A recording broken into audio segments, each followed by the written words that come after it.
Hi friends, welcome to my channel. இன்னைக்கு நம்ம வீடியோல பார்க்க போறது தட்டை ரெசிபி. சும்மா காரசாரமா மொறுமொறுன்னு எப்படி செய்யறதுன்றத தான் நம்ம இந்த வீடியோல பார்க்க போறோம். வர கிருஷ்ண ஜெயந்திக்கு நீங்க இந்த தட்டை ரெசிபியை செஞ்சு பாருங்க.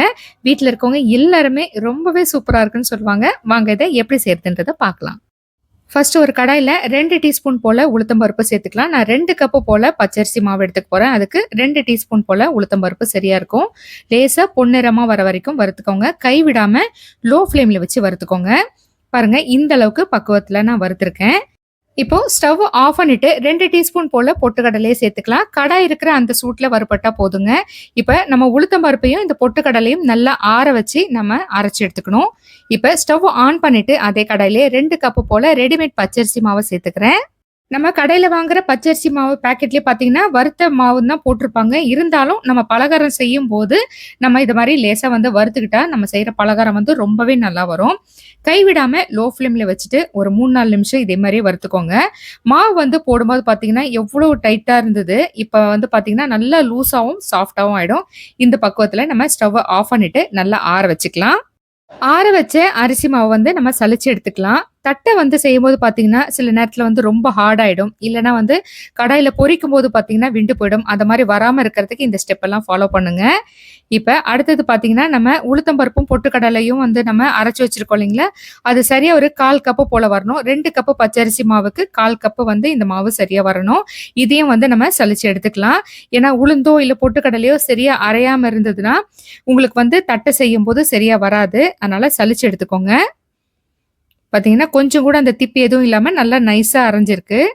இப்போ இது கூடவே 1/2 டீஸ்பூன் போல பெருங்காயத்தூள், 1 1/2 டீஸ்பூன் போல உப்பு சேர்த்துக்கிறேன். நீங்க உங்களுக்கு தேவையான அளவு சேர்த்துக்கோங்க. 1/2 டீஸ்பூன் போல தனி மிளகாய் தூள்.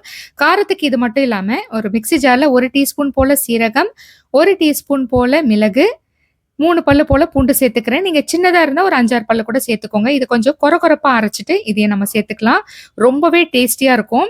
1/2 கப்புக்கும் குறைவா வந்து கடலை பருப்பு எடுத்து தண்ணியில நல்லா வாஷ் பண்ணிட்டு, நல்ல தண்ணியில ஒரு 1/2 மணி நேரம் ஊற வச்சிருந்தேங்க. நம்ம தட்டை செய்யறதுக்கு ஒரு 1/2 மணி நேரத்துக்கு முன்னாடி ஊற வச்சா போதும். பச்சையா சேர்க்காம இத மாரி ஊற வச்சு சேர்க்கும்போது பார்த்தீங்கன்னா, தட்டை வந்து சாப்பிடும்போது அந்த கடலை பருப்பு ரொம்ப ஹார்டா இல்லாம சாப்பிடறதுக்கு நல்லாருக்கும். ஃபர்ஸ்ட் இப்ப இது எல்லாத்தையும் வந்து ஒண்ணா மிக்ஸ் பண்ணிக்கலாம். இது கூடவே கொஞ்சமா கருவேப்பிலைய நல்லா பொடியா நறுக்கிட்டு இதுல சேர்த்துக்கோங்க. இப்ப இதுல நல்லா சூடா இருக்கிற எண்ணெய் வந்து ஒரு 3/4 குழிக்கரண்டி போல நான் சேர்த்துக்கிறேன். நீங்க எண்ணெய்க்கு பதிலா வெண்ணெய கூட சேர்த்துக்கலாம். வெண்ணெய் வந்து ஒரு 2 டேபிள் ஸ்பூன் போல சேர்த்துக்கோங்க. சூடா இருக்கிற எண்ணெய சேர்த்ததும் கை வச்சு மிக்ஸ் பண்ணாம இது மாரி ஒரு ஸ்பூன் வச்சு ஃபர்ஸ்ட் லேசா மிக்ஸ் பண்ணிக்கோங்க. அதுக்கப்புறம் கை வச்சு இந்த மாரி மாவு வந்து நல்லா தேய்ச்ச மாரி மிக்ஸ் பண்ணுங்க. அப்பதான் எண்ணெய் வந்து மாவு ஃபுல்லா வந்து ஸ்ப்ரெட் ஆகும். மாவ நல்லா தேய்ச்ச பிறகு பார்த்தீங்கன்னா, மாவு எடுத்து இது மாரி போடும்போது நல்லா வந்து லூஸா வந்து கொட்டணும். பாருங்க, மணல் மாதிரி கொட்டுது. அது மட்டும் இல்லாம, இது மாரி கையில பிடிக்கும்போது வந்து பார்த்தீங்கன்னா, ஒரு பிடி வரணும். இதுதான் இதோட பக்குவம். இப்ப இதுல நம்ம கொஞ்சம் கொஞ்சமா தண்ணி சேர்த்து சப்பாத்தி மாவு பதத்துக்கு வந்து நம்ம மிக்ஸ் பண்ணிக்கலாம். நான் வந்து பச்சை தண்ணி தான் சேர்த்துக்கிறேன். ஒருவேளை நீங்க வெண்ணெய் சேர்க்கிற மாரி இருந்தா, லேசா வெதுவெதுப்பா இருக்கிற தண்ணிய வந்து சேர்த்துக்கோங்க. கொஞ்சம் கொஞ்சமா தண்ணி சேர்த்து உள்ளங்கையில படுற மாரி நல்லா அழுத்தம் குடுத்து வந்து மிக்ஸ் பண்ணுங்க. நான் சொன்ன அளவுகள்லாம் பார்த்தீங்கன்னா, ரொம்பவே சரியா இருக்கும். ஒருவேளை நீங்க வந்து காரம் அதிகமா சாப்பிடுவீங்கன்னா, தனி மிளகாய் தூள் நம்ம சேர்த்தோம் இல்லைங்களா? அது இன்னும் ஒரு 1/4 டீஸ்பூன் போல அதிகமா சேர்த்துக்கலாம். இல்ல மிளக வந்து ஒரு 1/4 டீஸ்பூன் போல அதிகமா சேர்த்துக்கலாம்.